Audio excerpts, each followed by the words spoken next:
What is up, everybody? Unrested back again with another JFAQ. Today I am answering a question for Tat's Top Videos. For those of you who have never checked out that channel, it is an awesome channel full of all kinds of stuff such as video gaming based things, connected to also creepy type things, creepy pastas, collections of creepy pastas, non-gaming creepy pastas and video game ones.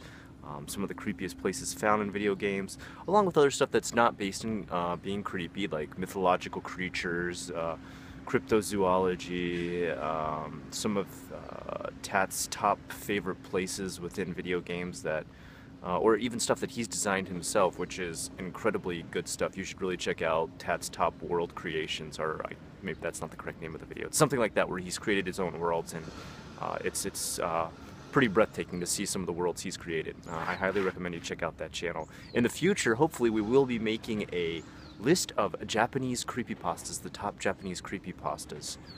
So if you are into the creepy things that come out of Japan, or Sushi Saturday, or some of the creepy stories I tell on here, then I think you should definitely check that out if I ever get the damn list together and start working on the show. That being said, what question am I even answering today before I continue to babble on and on? Today I am answering his question about if I myself have experienced anything paranormal or supernatural in Japan. Due to the fact that I constantly am researching this stuff, there is a pretty good chance that I myself may experience something. And to that I answer kind of a shaky yes or no, and it's not like shaky like I'm scared, because more so these types of things fascinate me more than scare me.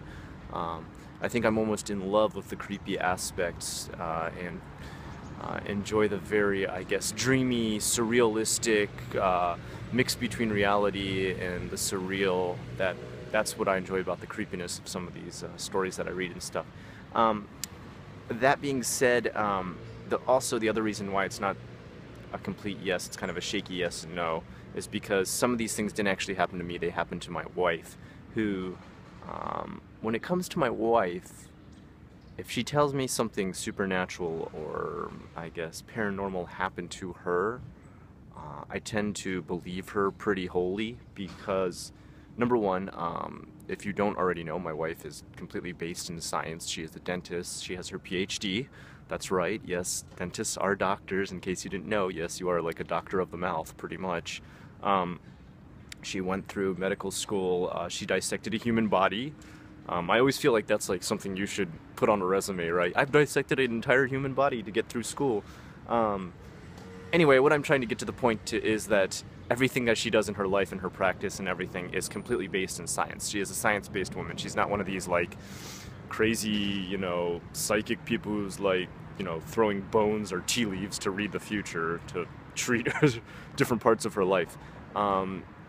And she doesn't speak about any kind of like paranormal or spiritual stuff like every day of her life. But when they do happen in her life, she tells me because she knows I'm interested in that stuff. So there was a time for about 2013, I think it was, where for like a week straight, she would ask me about stuff that she would see in the house and ask if I saw it too. And I just thought she was just like trying to play a trick on me or joke with me, because she knew I was always into researching this creepy stuff. And I think I had just started doing Sushi Saturday back in 2013.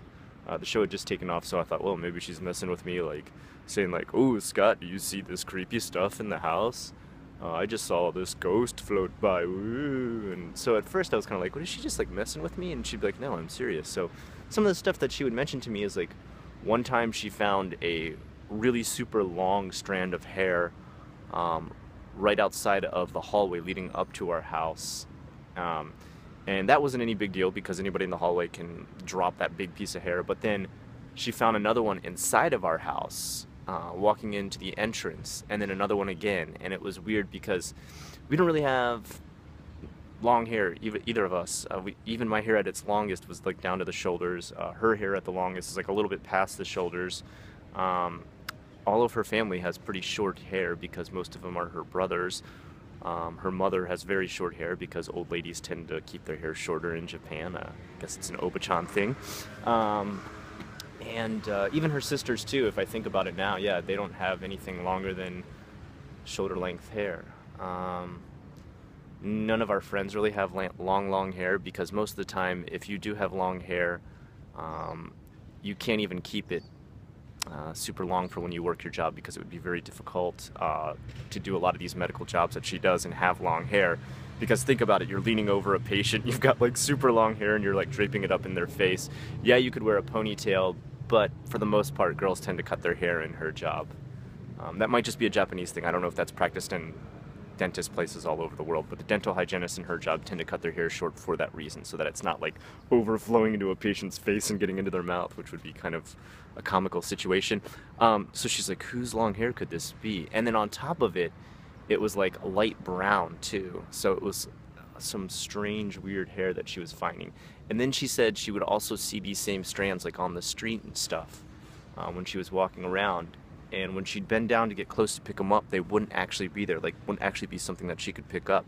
And she thought at first like maybe it was something with her vision, but after a while they went away. Like 1 week later they went away. And then the next week after that, she started to see like shadows of babies, like not necessarily crawling, but like kind of like when a baby first learns to walk, they have this like kind of penguin wobble.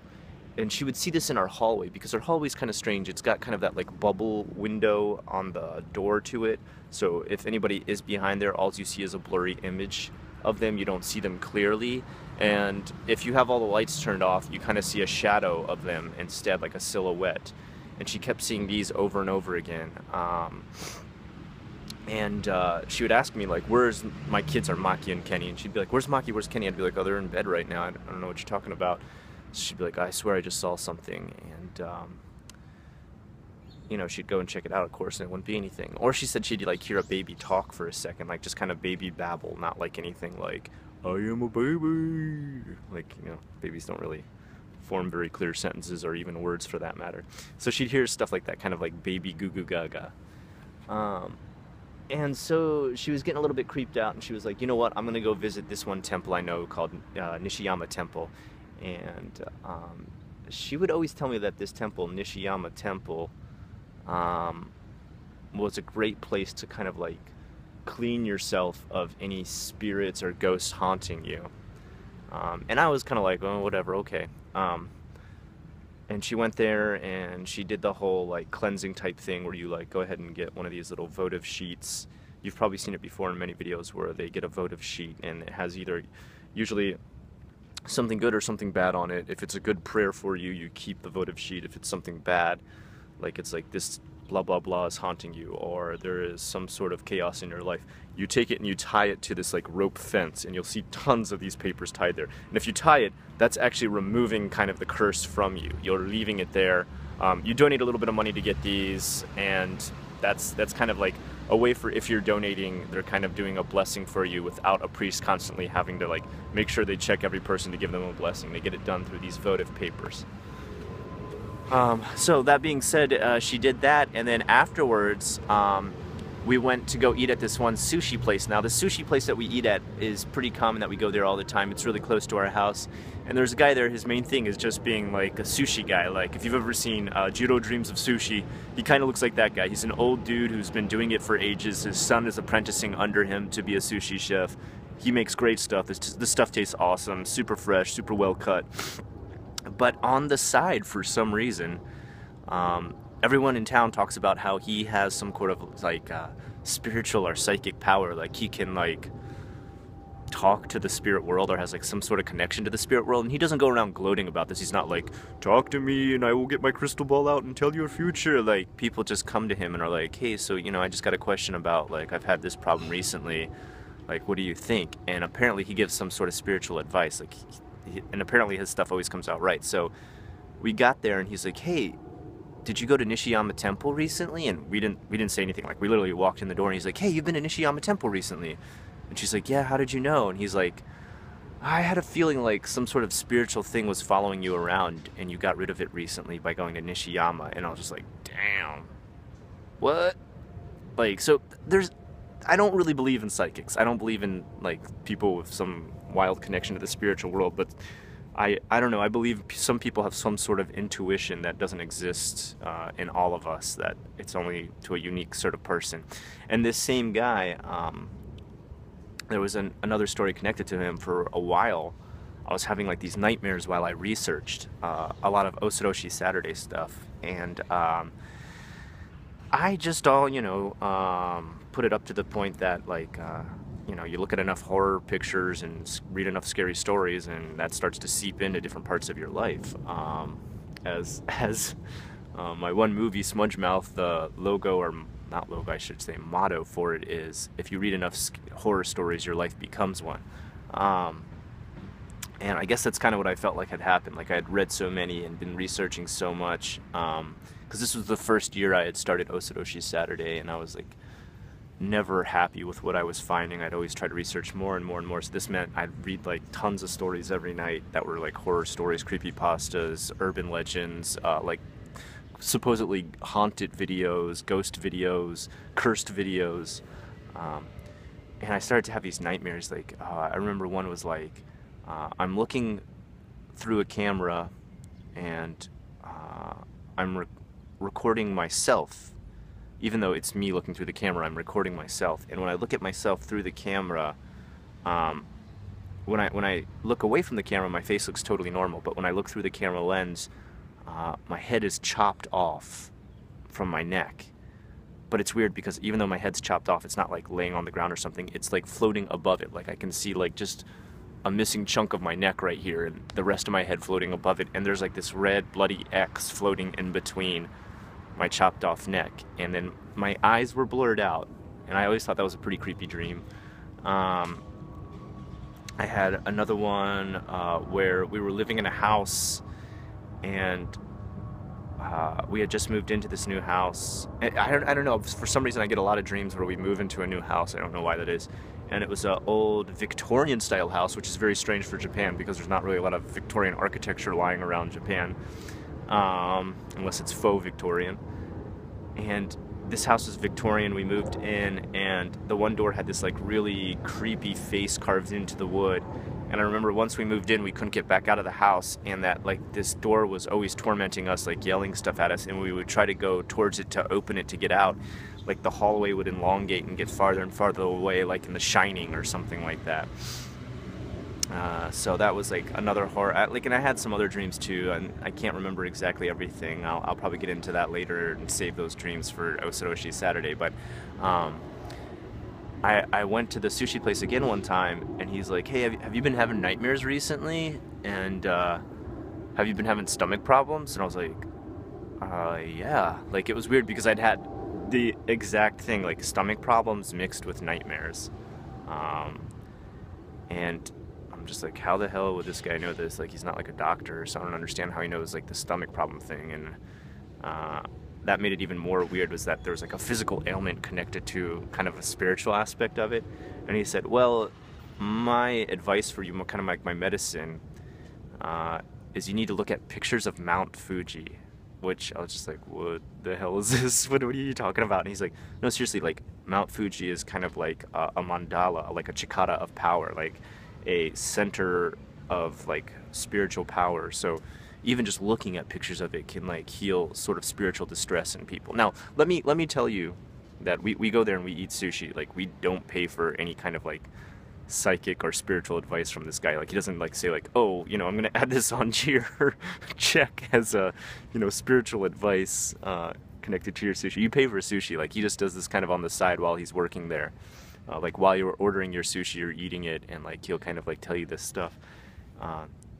That tends to make me think it's like more legit when someone doesn't charge for like this kind of psychic or spiritual type stuff they do.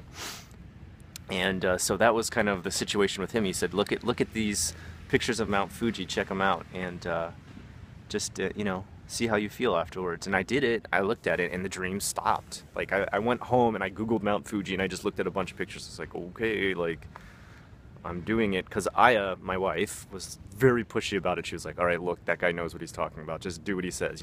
It can't hurt anything if you look at pictures of Mount Fuji.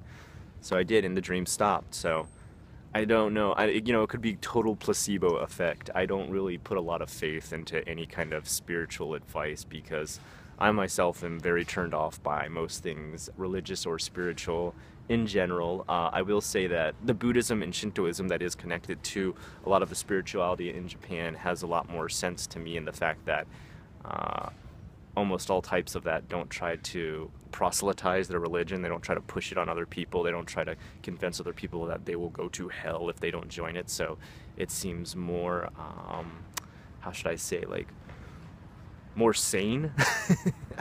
I don't know how else to express my feeling for that. I really don't like religions that are super pushy. I feel like there's a reason they have to be pushy because they're just so hard to believe that, or they're losing so many members, or it's so hard to convince people to join that they constantly have to tell people, you need to join us, you need to do what we do, you need to believe what we believe. And Buddhism and Shintoism never does that. And the same with the type of spirituality type things that we were getting told by this guy who worked at the sushi restaurant. And there was another woman in Okinawa. She kind of had this same power too, and again, she never charged.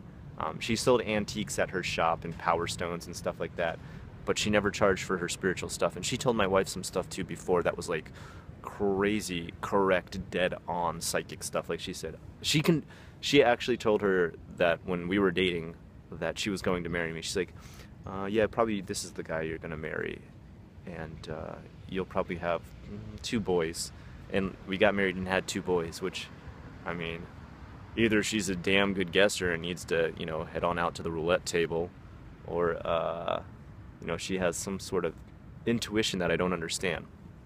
And I believe that's a possibility. There's people who can, you know, read muscles in your face. There's people who can, you know, have this super strong initiative to know all sort of intuitive type aspects of people's lives that you may not expect at all, or read body language in a certain way that you and I can't. So I guess it's something I can delve into more later. I can tell probably more supernatural and paranormal stories like that, but those are just 2 from my own personal life to answer Tat's Top Videos question, and probably a lot of other of you have asked that kind of question before.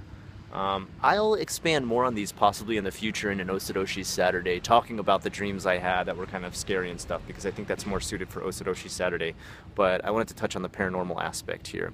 That being said, this was JFAC. I am Unrested. If you like what you saw here today, please like, comment, and subscribe.